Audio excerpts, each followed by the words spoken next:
ఒక సుక్క నీరు రాకుండా ₹1 ఎత్తుకపోతే ఏం లేదు. ఇలా దేశంలో నెంబర్ 1 స్థానాన్ని తీసుకొచ్చి పంటలు పండించి కరెంటు తెచ్చి కన్న కష్టాలు పడితే ఇలా ఒక్క పిల్లర్ కుంగిపోతే దాన్ని రిపేర్ చేయకుండా అట్లే ఎండగట్టి ఇంకా పోవాలి కొట్టుకుపోవాలని చెప్పి ఇలా మీరు కేసీఆర్ని బదనాం చేయడం చేస్తున్న ప్లాన్ తప్ప ఏం లేదు. అసలు నివేదిక రాలేదు, వేటికి క్యాబినెట్కే రాలేదు. ఇలా ఎట్లా లీకులు వస్తాయి, ఎట్లా జరుగుతుంది అంటే మీ టార్గెట్ అంతేంది?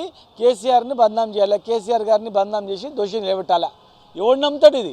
ఓవరాల్గా దీన్ని వేసింది ఎందుకంటే గుండు సున్నా మొత్తం తీసుకొచ్చి కేసీఆర్ని ఆయన వల్ల నష్టం జరిగిందని 1,00,000 కోట్లు ఖర్చు పెట్టిందే 1,00,000 కోట్లు. 1,00,000 కోట్లు మొత్తం తింటే మరి బ్యారేజ్ ఎట్లకించి వచ్చే, పంటలు ఎట్లకించి ఇవ్వండి, కాళ్ళు ఎవడు దోగిరి?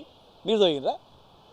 మీరు ఎవడు నమ్మడు. మీరు ఏ కమిషన్లు వేసి ఏమి చెప్పినా కూడా తెలంగాణ ప్రజలు ఎవడు నమ్మడు.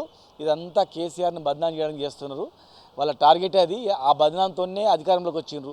అన్నారం, మేడిగడ్డ, సుందిల్లా ఈ 3 ప్రాజెక్టులకు సంబంధించి నిర్మాణానికి సంబంధించి కేసీఆర్ ఆదేశాలు ఇచ్చారు, ఇక్కడే కట్టాలి అన్నట్టు కూడా కొంచెం నివేదికలో పేర్కొన్నారు. దీనికి సంబంధించి ఇప్పుడు చాలా రాష్ట్రాల్లో ప్రాజెక్టులు కొట్టుకుపోతుంటాయి. అయినంత మాత్రమే కాదు కదా, చిన్న చిన్న రిపేర్స్ వస్తాయి. ఇల్లు కట్టుకునేటప్పుడు కూడా పెద్ద ఇల్లు కడితే ఒక దగ్గర ప్రాబ్లం అవుతుంది, రిపేర్ చేయాలి.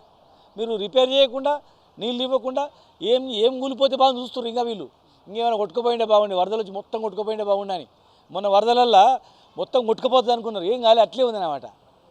వాళ్ళకి దేవుని కోరుకుంటున్నారు, మొత్తం కొట్టుకపోతే అరే ఇంకా బదనాం అవుతాడు అని.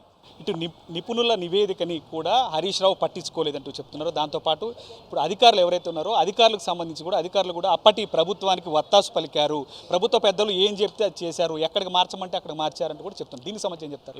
హరీష్ రావు గారు రేయిం బగళ్ళు పలచెట్ల కాడ పండుకున్నాడు. రేయిం బగలు ఆడ పండుకొని కావల కాసి తొందర ఎంబడిపడి కట్టించారు కేసీఆర్ గారు ఆదేశాల మేరకు. ఇలా ఎవరేం ఆగం చేయలే. 10 ఏళ్లలో ఎక్కడున్న తెలంగాణ ఎక్కడ తీసుకుపోయినా వీళ్ళు ఎన్ని కమిటీలు వేసినా ఇంకా న్యాయపరంగా మేము ఎదుర్కొంటాం.